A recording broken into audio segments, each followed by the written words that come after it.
Good morning mga ka-single moms at mga nanay dyan. So, eto, may gagawin na naman ako.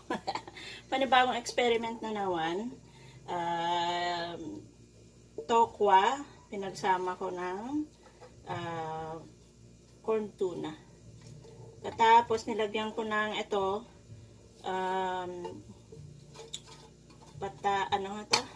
carrots, sibuyas, bawang, at saka dahon ng sibuyas para mas malasa.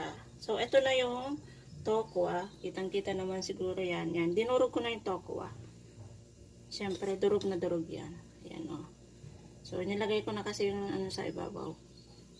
Tapos, ito naman yung corn tuna. Ayan, o.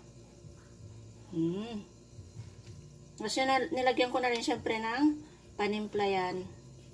At gagawin na natin, ihahalo na.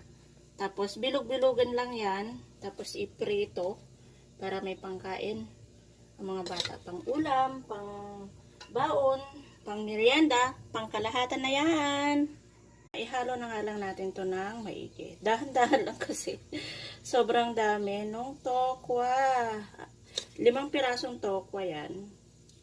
Tapos, isang carrots na katamtaman lang ng laki.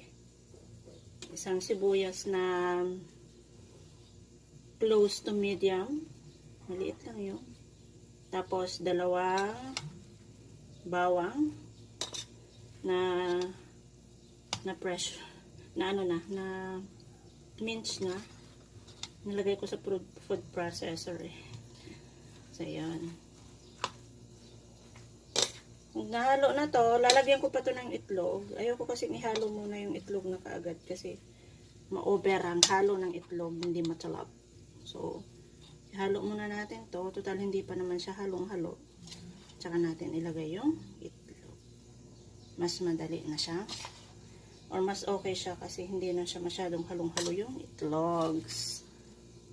Yun naman ay natutunan natin sa YouTube. Ang ginagawa ng YouTube channel ng mga mga nagluluto. Ako wala naman. Simpleng luto-luto lang. So, kapag may time naman kayo mga kapatid, please follow, like, and share naman. Ito yung nagawa ko na. Naluto ko na. And marami na rin. Nakain na namin yung iba.